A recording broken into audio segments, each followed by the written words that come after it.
so we're heading to our little homemade ground blind a week before the opener.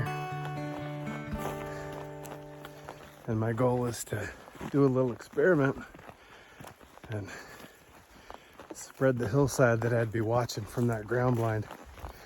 A few different types of bait over, I don't know, 500 yards or so.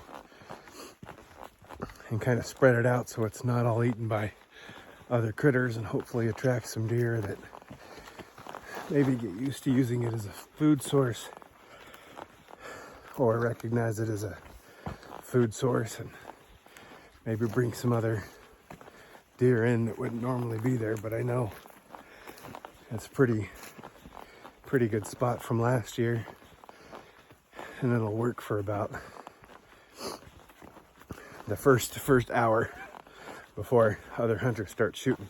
So it's kind of a one-time deal, little experiment.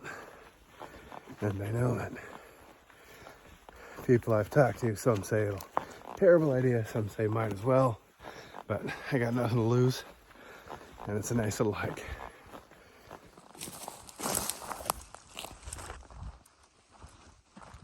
Let's see behind me here, where is it? Is my little homemade blind. And back over here is where I was gonna do a little spreading of the bait. So I think I'll do that. Then go check on the little ground blind I built.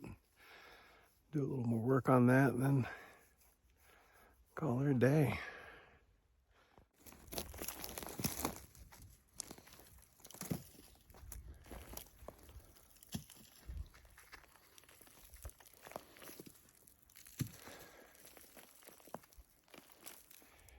So I'm over here on this hillside that you can't really see from here, but not through the camera phone anyway.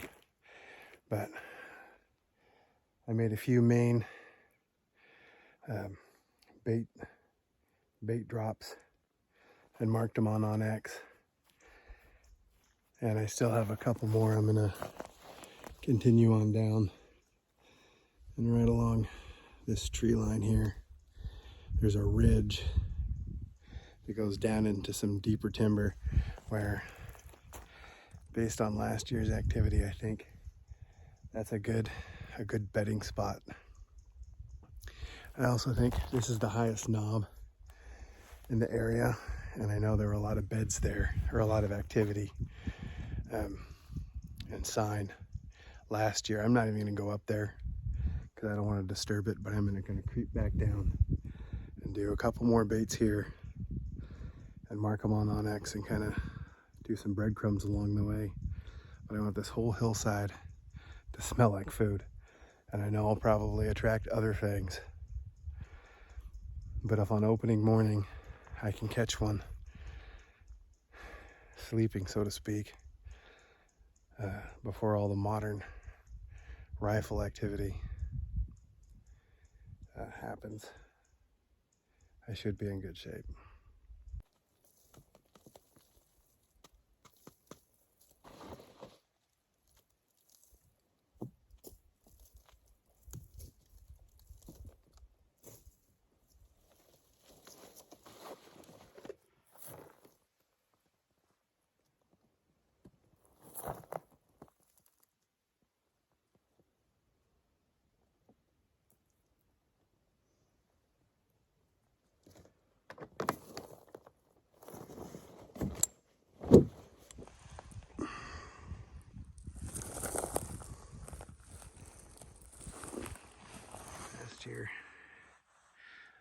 Last year, this is where I was up on the, little further up on the hill behind me, and I had a buck chase a doe, never stopped,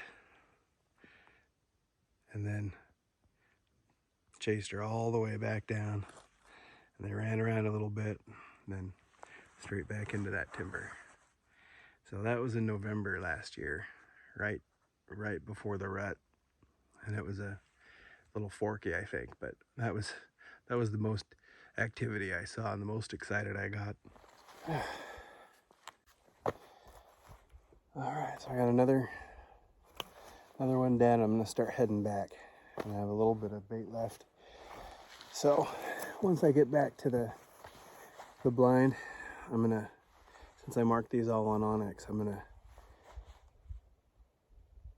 see how far they are as the crow flies. I think it's, if I had to guess, the furthest one is 250, 300 yards maybe.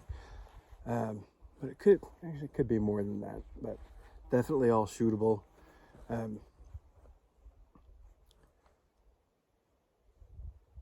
I also forgot I brought non-estrus doe pea, and I've been soaking some of the branches with that as we go along.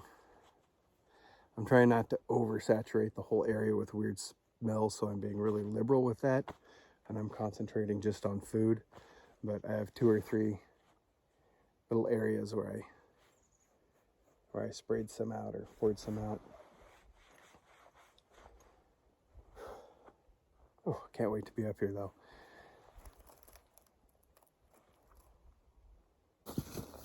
Well, I got the trail cam set, and I am not so sure that that's the smartest idea. Or a week before season, I don't know how many people are going to come out and scout this or ATV it or just hiking around. It's hidden about as well as I can hide it. The trail is, the road is 30 feet behind this little group of trees, and I don't think there's anything that would bring a person off that little trail down here to look on this side of the trees. So, and then directly behind me up on that knob is my blind. So my thought is, since it's so close to the blind, I'll be walking in here in the dark anyway, but I can find this pretty easy without disrupting anything that I just baited that's 100, 200 yards that way. And I'll be here early enough, fingers crossed. If I don't feel like I can check the camera without disturbing anything, then I'll just wait. My real concern is someone coming and fucking with the camera, but it's a cheap camera. It's on its last leg, so I just kind of want to see what's around here, and this is the last chance I have to do it before season, so I figure why not. But I think it's in a good spot. I did put down some bait, so I don't think this is a place that is going to get a lot of traffic from deer on any normal day. So I put down some of that powdered mineral sugar stuff in a bag, and then the last of my feed block, and spread that around. So hopefully, and I'll probably get a bunch of turkeys and raccoons and porcupines and stuff, but maybe a bear will come by or something cooler. Anyway, it should be a good deal. Anyway, I got it marked. I'm going to head up to the blind and see how that's doing and add a little bit to it and range where I marked the bait, see what I'll be shooting at, what distance I'll be shooting if I'm shooting. Anyway, let's go check it out. All right, according to Onyx, from here to those bait places, the closest one was 135, and the furthest one was about 350, a little over 350. So 350 would probably be something. If I had a really good rest, I might try it, but I think 250 is about my max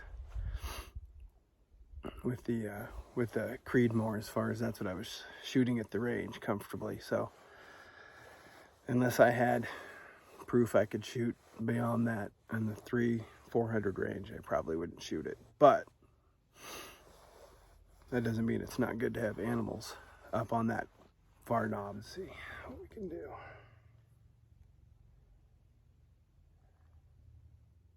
Oh, nice. Okay.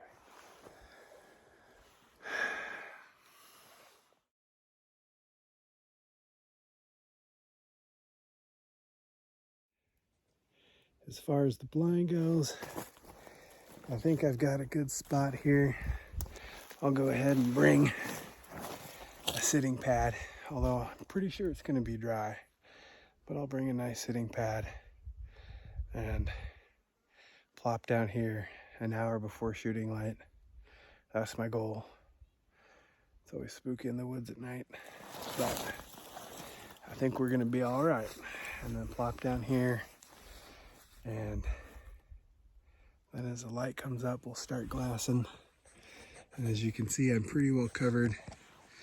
I purposely put a bunch of vertical logs in front there because I have so many horizontal logs, and I wanted to break up the pattern because any movement behind it, you know, will be picked up on. So I tried to break up the pattern as much as possible with vertical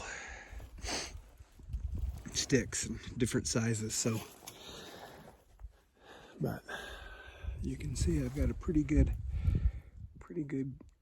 area, all that, and then also all that there is glassable too.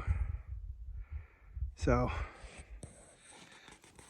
I'm feeling pretty good. If nothing else, it's gonna be a blast. So we'll make our way back to the truck and pick up some food on the way home and spend the rest of the weekend having fun.